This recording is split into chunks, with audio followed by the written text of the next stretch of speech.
নমস্কার বন্ধুরা, কেমন আছো তোমরা সবাই?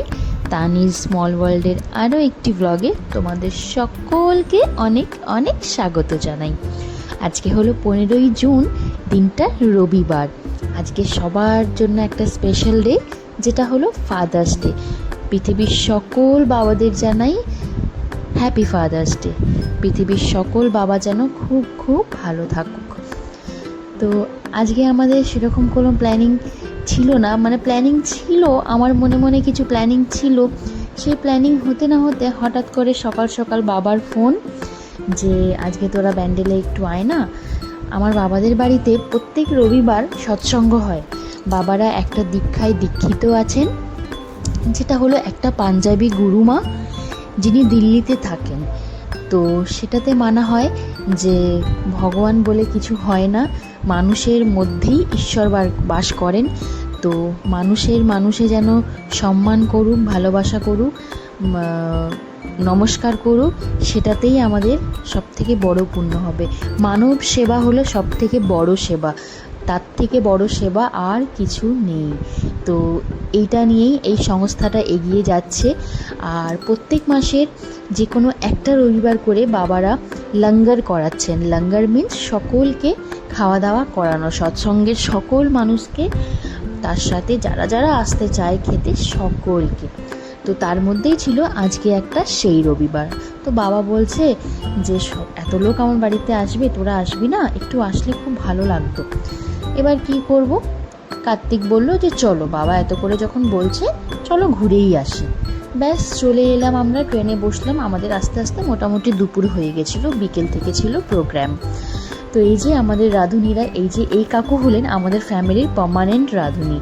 সমস্ত ছোট বড় কাজে উনি আমাদের ফ্যামিলির রান্নাবান্না করে থাকেন। তুমি যত 20টা লোক হোক, 30টা লোক হোক, কাকু আমাদের ফ্যামিলির যে কোনো অনুষ্ঠানের জন্য সব সময় একদম এক পায়ে এগিয়ে থাকেন।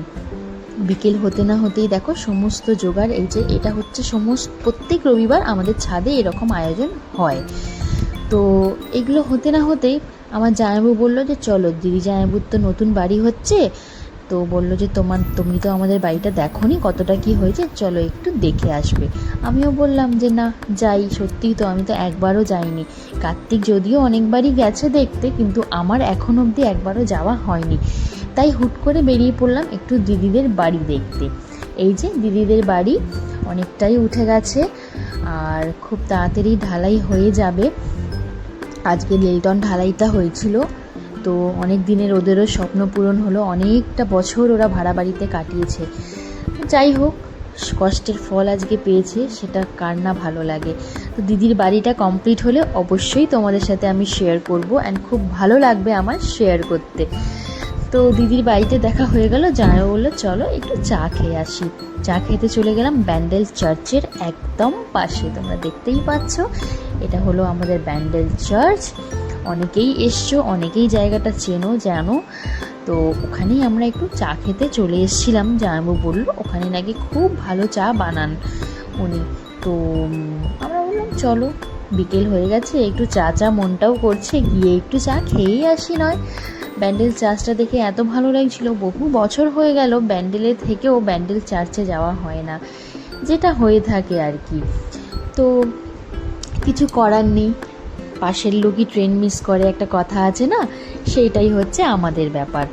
যা হোক করে কেটে গেল, বিকেলটা খুব সুন্দরভাবে কাটালাম। বাড়িটাও দেখলাম দিদিদের, চাও খাওয়া হলো। চাটা খেয়ে আমরা ওখান থেকে সোজা বেরিয়ে পড়লাম একটু কেকের দোকানে গেছিলাম। যেহেতু আজকে ফাদার্স ডে ছিল, তো একটা কেক না আনলে কি সেটা ভালো লাগে? তো সোজা কেক নিলাম। সেখানকার ক্লিপটা আমি নিতে পারিনি, কারণ খুব একটু বেশি দেরি হয়ে গেছিলো আমাদের।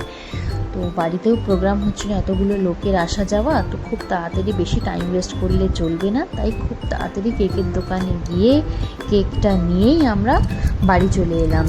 আর এই যে দেখো, এই কেকটা নিয়েছিলাম, খুবই সুন্দর লাগলো এই কেকটা দেখতে। Best dad in the world এর মধ্যে লেখা ছিল, আর একটা রিবন দেওয়া ছিল, ওটা টানলেই বাচ্চাটা বাবার কাছে চলে আসবে আর কি, সেটা তোমাদের দেখাচ্ছি। তো এই যে সৎসঙ্গ অলরেডি চলছে, দেখতেই পাচ্ছ। তো ওইটা হলো গুরুগাদ্দি। গুরুগাদ্দিতে আমাদের মতোই, আপনার আর আমার মতোই লোকেরা বসে থাকে, যদিও আমি সেটার জন্য খুব ছোট আর খুবই কম অভিজ্ঞতা সম্পন্ন, তাই আমি আমার কথা বলছি না। মানে আমি জাস্ট উদাহরণ দিতে চাইছি যে আপনার আমার মতো লোকেরাই বসে, কারণ এখানে মানব সেবায় বিশ্বাস করা হয়। মানবী দেবতা, মানবী সব। তাই মানুষকে সম্মান করো, মানুষকে ভালোবাসো, মানুষের সেবা করো, মানুষের পাশে থাকো। এটাই হলো আমাদের সৎসঙ্গের মূল মন্ত্র। এটা হলো সোনালিদি।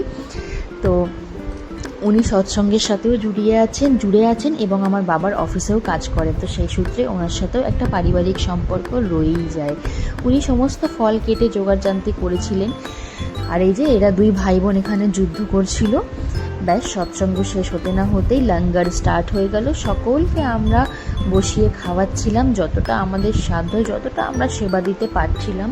কার্তিক, আমি, আমার মা, বাবা, আরও 1-2জন ছেলে ছিল, আমাদের পাশের বাড়ি ছেলে ছিল, একটা কাকা ছিল।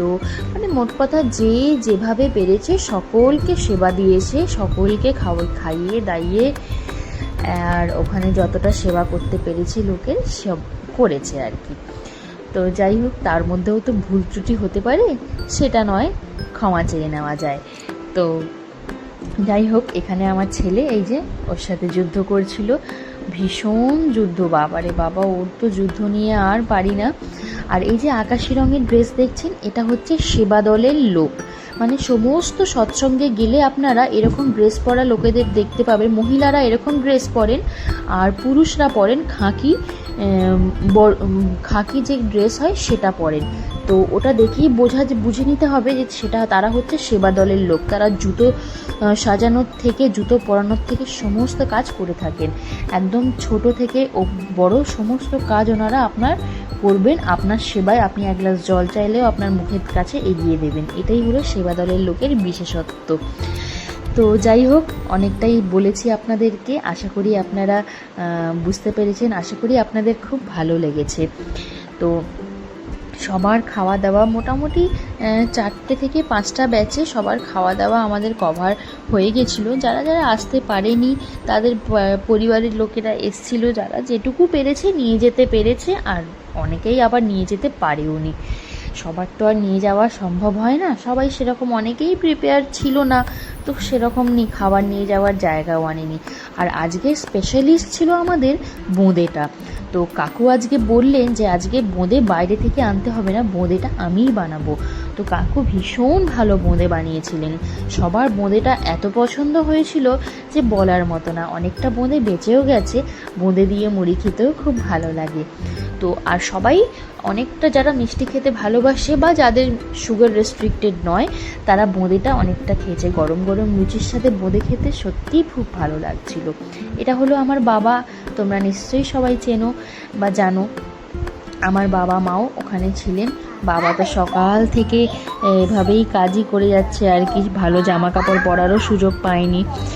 তো যাই হোক, সেগুলো সব নিয়ে কেটে গেল খুব সুন্দরভাবে। আজকের দিনটা আমরা কাটালাম সুন্দরভাবে, সবার সাথে মিলে মিশে, সবার সেবা করে খাইয়ে দাইয়ে যেটা শান্তি পাওয়া যায়, সেই শান্তিটা আর কোথাও পাওয়া যায় না। কিছু বয়স্ক লোকেরাও এসে থাকেন, তাদের জন্য এখানে চেয়ারের ব্যবস্থা আছে, তারা চেয়ারে বসেই থাকেন বা চেয়ারে বসেই খাওয়া দাওয়া করেন, তাতে কোনো আপত্তি নেই এখনকার যা সময়। আর আমার ছেলে তো ঢোল বাজাতেই ব্যস্ত, ভীষণ ঢোল প্রেমী, বাদ্যযন্ত্র প্রেমী আমার ছেলে। তো ভীষণ ভীষণ, মানে কি হারমোনিয়াম, কি আপনার ঢোল, মানে যখন যেটাই হাতে পাচ্ছে। আবার মাইক্রোফোনে তো ভীষণ গান করেছে আমার ছেলে কালকে। সৎসঙ্গ শেষ হয়ে যাওয়ার পরে আপনাদেরকে শোনাই।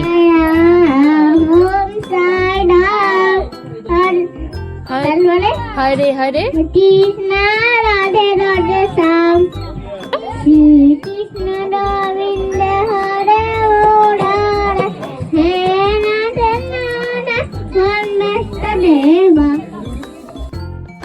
আপনারা শুনতে পারলেন আমার ছেলে কি সুন্দর গান করলো। ওর আবার কৃষ্ণ খুব ভালো লাগে, উনি আবার কৃষ্ণ ঠাকুরের ভক্ত। আমার ছেলে কৃষ্ণ ঠাকুরকে ভীষণ ভালোবাসেন, এর জন্য শ্রীকৃষ্ণ গোবিন্দা আর ওম সাইরাম গানটা ওর খুব ভালো লাগে। আর ওর মুখে সব সময় এই গানটা লেগে থাকে। আর রাধে রাধে, ঘুম থেকে উঠলেই রাধে রাধে, ঘুমাতে গেলেই রাধে রাধে। রাধে রাধে ছাড়া তো কিচ্ছু নেই আমাদের জীবনে, এটাও তো একটা বাস্তব। তো সবার সেবা করে সবাইকে খাইয়ে দাইয়ে আমরা আমাদের মোটামুটি কালকে 8:30টার মধ্যে সমস্ত কিছু কমপ্লিট হয়ে গেছিলো। প্রত্যেক রবিবারে সৎসঙ্গ শেষ হয়ে যায় 7:30টার মধ্যে। 7:30টার মধ্যে সবাই সৎসঙ্গ কমপ্লিট করে বাড়ি চলে যান যে যার। তো আজকে যেহেতু খাওয়া দাওয়ার ব্যাপার ছিল, তাই এত তাড়াতাড়ি তো সম্ভব নয়। 7:30 অবধি সৎসঙ্গটা শেষ হয়ে একদম 1 মিনিটও টাইম ওয়েস্ট না করে খাবার দাবার আমাদের একদম রেডি ছিল, সঙ্গে সঙ্গে সবাই খেতে বসে পড়েছিলেন। আর মোটামুটি 8:30টার মধ্যে কমপ্লিট। এই যে এটা ছিল আমাদের বোঁদে, আর এটা হলো আমাদের পিন্টু কাকা। পিন্টু কাকা হলেন ভীষণ বড় একটা আমাদের সোশ্যাল ওয়ার্কার বলতে পারেন। আমাদের পাড়ার মধ্যে যে যখনই বিপদে পড়ে আগে পিন্টু কাকাকে ডাকে। তো আমার বাবাও ভীষণভাবে পিন্টু কাকাকে ভালোবাসেন এবং ওকে সবসময় পাশে রাখতে পছন্দ করেন, কারণ এখনকার যা সময় একটা লয়াল মানুষ পাওয়া খুবই কঠিন ব্যাপার। তো উনি যেরকম হেল্পফুল সেরকম উনি লয়াল। তো উনি সত্যি একটা ভালো মানুষ। তো দেখুন, সব কিছু কমপ্লিট হয়ে যাওয়ার পরে সবাই যখন বেরিয়ে পড়লেন, আমাদের শুরু হলো একটু ফাদার্স ডে সেলিব্রেশন। ছোট্ট করে একটু আমার বাবা, কাকা, জামাইবু আর কার্তিককে নিয়ে আমরা একটু ফাদার্স ডে সেলিব্রেশন করলাম।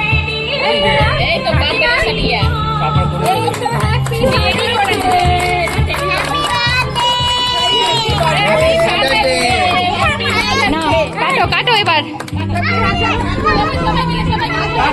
डैडी कभी मुझे ना जाना छोड़ के डैडी সমস্ত কেক কাটিং কমপ্লিট। আর ছেলে দেখো কত যত্ন করে পাপাকে কেক খাইয়ে দিচ্ছে। আর এটাও তো ওর একটা পাপার মতোই, ওর হচ্ছে মন্টো। এটা মেশো একবারও বলে না, ওটা হচ্ছে ওর মন্টো, ওরই দেওয়া একটা নাম। আর এই যে আমাদের পুটুরানি কার্তিককে কেক খাইয়ে দিচ্ছে। কার্তিককে ভীষণ ভালোবাসে, একদম একদম বন্ধুর মতো।